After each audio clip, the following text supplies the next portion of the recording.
സുഹൃത്തുക്കളെ, ഇന്ന് യാദൃശികമായിട്ടൊരു 2 grow bag എൻ്റെ കയ്യിൽ കിട്ടിയേട്ടാ. ഇതിനെ കൊണ്ട് നമുക്ക് ചെറിയൊരു പരിപാടിയുണ്ട്. ഓണത്തിന് എന്തായാലും നമ്മളിതൊന്ന് പൂ വെറുക്കും. 2 ജമന്തി തൈ കിട്ടി, അതിന് നടാനുള്ള ശ്രമത്തിലാണ്.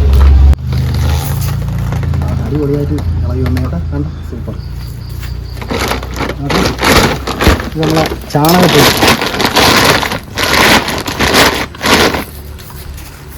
ഈ ചാണകപ്പൊടി നമുക്ക് ഈ ഇളക്കിയിട്ടേക്കുന്ന മണ്ണിൽ മിക്സ് ചെയ്യും. ചാണകപ്പൊടി നമുക്ക് ഇതിട്ട് മിക്സ് ചെയ്യാം. ഇതിന് വരെ പ്രത്യേകിച്ച് അളവൊന്നുമില്ല, അളവൊക്കെ നമ്മൾ അളവ് ചെയ്യുന്നത്. ഇതിനൊരു 2-3 ബോട്ടിൽ പോലില്ല. ഇതിൻ്റെ ഇടയ്ക്ക് ഒരു മുട്ടായിയും കൊണ്ട് തന്ന് വാക്കിയകത്തിട്ട് ഇത് സംസാരിക്കാനും പാങ്ങില്ല.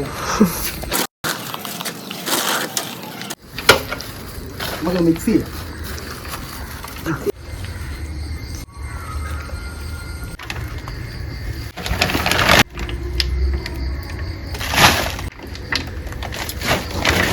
പെമ്പർനാരുടെ മിക്സ് ചെയ്യാൻ പറഞ്ഞപ്പോഴത്തേക്ക് ചാണകം കയ്യിൽ പറ്റും പോലും. നമ്മളില്ലേ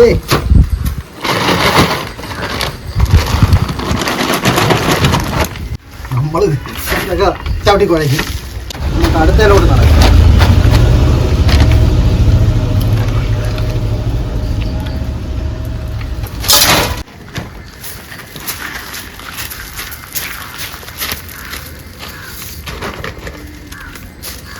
തൽക്കാലം നമുക്കിവിടെ വയ്ക്കാം.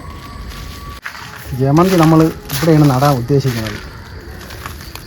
നമുക്കിവിടെ അത്രയും കാട് പിടിച്ച് കിടക്കുകയാണ്. ഇവിടെ 2 ദിവസം മുമ്പേ ഒരു പാമ്പ്, കുഞ്ഞൻ പാമ്പ് വന്നു. അങ്ങനെ നമ്മൾ ഓട്ടിച്ച് വിട്ടാണ്ട് ബഹളമെന്നാണ്ട് ഇവിടെ കാണുന്നത്. ഇതിൻ്റെ ഇടയ്ക്ക്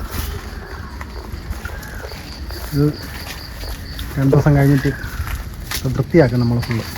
നമുക്കിതിന് കുറേയൊക്കെ വാടിപ്പോയി. നല്ല പൈസ കൊടുത്ത് മേടിച്ചതാണ്. ഇത് എങ്ങനെ എടുക്കുമെന്ന് ചോദിച്ചാൽ എടുക്കാം.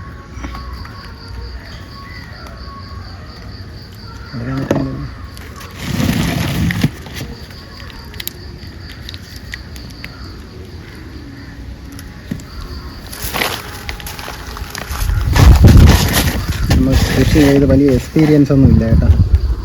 അതുകൊണ്ടാണ് ഇങ്ങനെയൊക്കെ കൃഷിക്കാർ കാണണമെങ്കിൽ നമ്മളെ ചീത്ത വിളിക്കുകയും ഇങ്ങനെയാണോ എടുക്കാനുള്ളതെന്ന് ചോദിച്ചിട്ട്. ഒരെണ്ണത്തിൽ നമുക്കൊരു 3 എണ്ണം നടാം. ഇത് സൂപ്പറായിട്ട് കിട്ടി കേട്ടോ.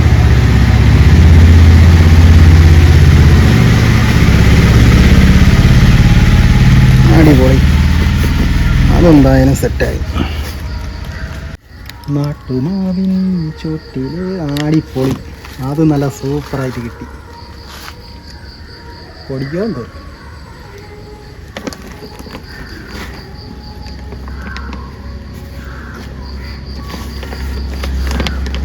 ഓക്കെ, അപ്പോൾ ഒരെണ്ണത്തിൽ നമ്മൾ 3 എണ്ണം നട്ടിട്ടുണ്ട്. ഇനി ഇതിൻ്റെ സൈഡ് ചെറുതായിട്ട് മടക്കി കൊടുക്കും. ഇതിൻ്റെ നമുക്ക് ഇത് വളരണതിനനുസരിച്ച് നമുക്ക് മണ്ണ് ഇട്ട് വളവും ഇട്ട് ഈ ടാർപ്പേനെ പൊക്കി കൊണ്ടുപോകാം. ഓക്കെ, ഒരെണ്ണം സെറ്റായിട്ടുണ്ട്.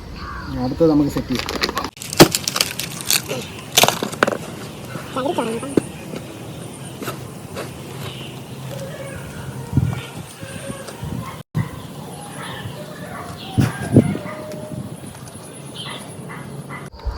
ഇങ്ങനെയൊക്കെ തന്നെ എന്തോ നടണത്.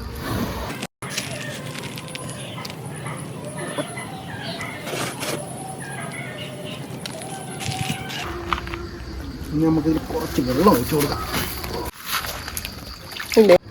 ചെറിയ ഹോളിട്ട് കൊടുക്കാം സൂചിയിൽ.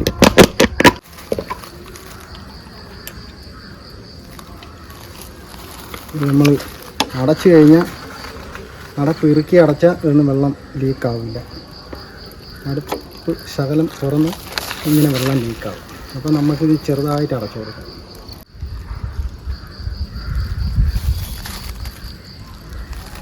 അപ്പോൾ ഇത് പതുക്കെ അങ്ങ് വീണോളൂ. നമ്മൾ ഒറ്റ സ്റ്റെപ്പിന് ഒഴിച്ചു കൊടുത്താൽ ഇന്ന് നട്ടതായതുകൊണ്ട് ചിലപ്പം പറയാൻ പറ്റത്തില്ല. തൈ നട്ടിട്ടുണ്ട്. അത് ഇന്ന് രാവിലെ നട്ടതാണ് കേട്ടോ. ചിലതൊക്കെ വാടിക്കുഴഞ്ഞു പോയി. ഇതൊക്കെ വാടിക്കുഴഞ്ഞു പോയി. നാളെ രാവിലെ റെഡി ആവുമായിരിക്കും, നോക്കാം. കോഴി കയറി ചിക്കാതിരിക്കാൻ വേണ്ടിയാണ് ചിരട്ട വെച്ചേക്കണത്. ഇതിൻ്റെ ഇടയ്ക്ക് നമ്മൾ ഡ്രാഗൺ ഫ്രൂട്ടും കൂടെ 2 എണ്ണം റെഡിയായി വരുന്നുണ്ട് കേട്ടോ. ഒരു 10 ദിവസം കൂടെ കഴിഞ്ഞാൽ നമുക്ക് പറിക്കാം. ഓക്കെ, നമ്മൾ ഈ കുഞ്ഞൻ ചെടിച്ചട്ടിയിലും വെച്ചിട്ടുണ്ട് 1 എണ്ണം, ഇതിനകത്തുമുണ്ട്. ഇത് നമ്മളെ താമരക്കുളം. അപ്പോൾ ഇന്നത്തെ വീഡിയോ ഇത്രയേ ഉള്ളൂ. അടുത്ത വീഡിയോയുമായി കാണുന്നത് വരെ എല്ലാവർക്കും ടാറ്റ.